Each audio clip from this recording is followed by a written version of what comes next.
Bismillahirrahmanirrahim. Assalamualaikum warahmatullahi wabarakatuh. Om Swastiastu, Namo Buddhaya, salam kebajikan, dalam salam sejahtera untuk kita sekalian.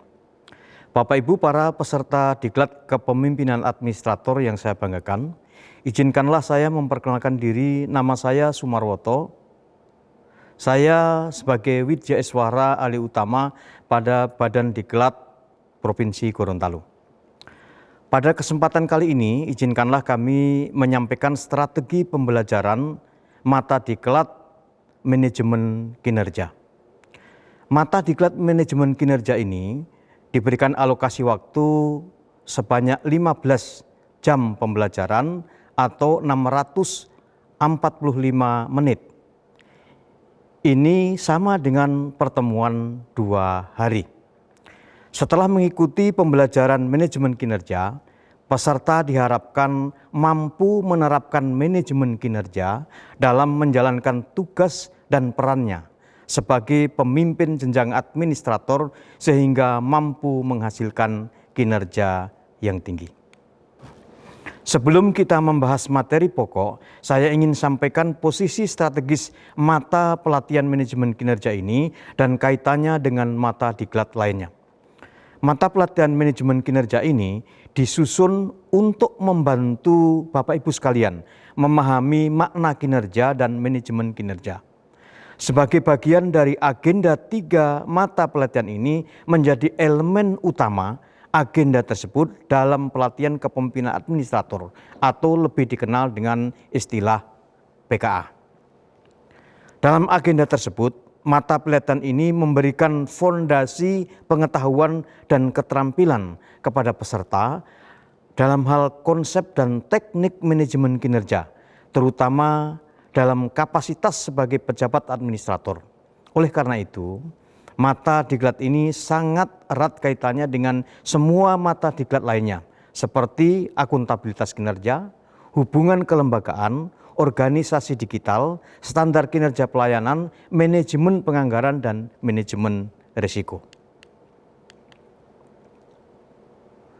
Selama 2 hari pertemuan dalam mata diklat manajemen kinerja, kita akan membahas 4 materi pokok, yaitu yang pertama adalah ceramah yang menjelaskan substansi manajemen kinerja yang diperkaya dengan beberapa contoh best practice yang relevan diterapkan di instansi pemerintah. Materi pokok yang kedua yakni membahas kebijakan manajemen kinerja. Selanjutnya pada manajemen atau materi pokok yang ketiga akan dijelaskan konsep dasar dan teknik-teknik manajemen kinerja. Kemudian pada segmen terakhir akan dibahas contoh best practice yang berhasil dan yang tidak berhasil tentang penerapan manajemen kinerja di pemerintah.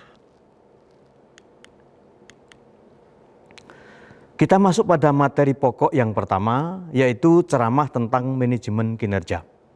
Pada pertemuan pertama diawali dengan ceramah tentang manajemen kinerja yang menekankan penerapannya di instansi pemerintah dan di negara-negara lainnya. Selanjutnya, untuk memberi gambaran pentingnya manajemen kinerja, maka pada sesi awal kami putarkan film pendek tentang best practice yang relevan diterapkan pada instansi pemerintah. Kemudian untuk mengembangkan materi, kita dapat mengeksplor lebih lanjut melalui brainstorming ke peserta. Selanjutnya pada materi pokok yang kedua yaitu kebijakan manajemen kinerja. Pada sesi kedua diawali dengan ceramah singkat perkembangan sejarah gerakan kinerja atau performance movement yang dimulai sejak abad 18 sampai saat ini. Ada 2 hal yang sangat penting yang menjadi catatan, yakni yang pertama adalah konsep-konsep yang dipromosikan pada setiap era memiliki kesamaan prinsip-prinsip dasar, dan yang kedua, gerakan kinerja merupakan gerakan politik. Pada sesi ini juga akan dibahas tentang gerakan kinerja di Indonesia mulai tahun 1988, di mana pada saat itu era reformasi, yang ditandai terbitnya Inpres nomor 7 tahun 98 tentang akuntabilitas kinerja instansi pemerintah atau disingkat AKIP. Dan kemudian dikaitkan dengan pengelolaan keuangan negara menjadi sebuah sistem secara terintegrasi yang disebut SAKIP atau Sistem Akuntabilitas Kinerja Instansi Pemerintah. Untuk memaksimalkan pembelajaran ini akan diterapkan metode brainstorming dan tanya jawab. Selanjutnya masuk pada materi pokok yang ketiga, yaitu konsep dasar dan teknik manajemen kinerja. Pada sesi 3 ini diawali dengan ceramah singkat tentang konsep dasar dan teknik-teknik manajemen kinerja. Kemudian untuk menggali lebih lanjut pendalaman tentang materi ini, dilakukan brainstorming antar peserta yang membahas contoh-contoh penerapan teknik-teknik manajemen kinerja di instansinya masing-masing. Kemudian untuk memperkaya pengembangan materi konsep dasar dan teknik-teknik manajemen kinerja, bisa digali lebih lanjut dengan metode tanya jawab antar peserta. Ya. Kemudian materi pokok yang keempat, yaitu best practice manajemen kinerja. Penerapan manajemen kinerja merupakan proses pembelajaran yang sangat interaktif. Oleh karena itu, pada sesi 3 peserta diajak untuk menelusuri penerapan best practice manajemen kinerja yang berhasil dan yang tidak berhasil. Kenapa yang tidak berhasil juga dibahas?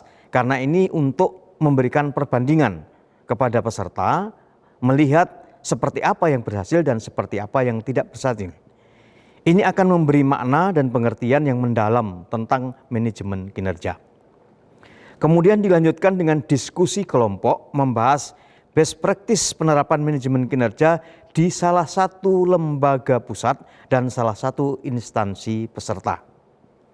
Yang terakhir, setiap kelompok mempresentasikan hasil diskusinya dan diminta kelompok lain untuk memberikan tanggapan secara singkat. Kemudian sesi penutup.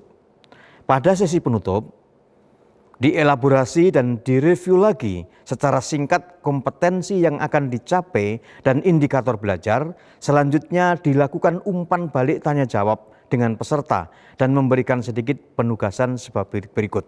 Yang pertama, peserta diminta membuat rangkuman secara bersama, kemudian melakukan evaluasi materi dan meminta umpan balik peserta. Kemudian menutup materi dengan salam. Sekian, terima kasih.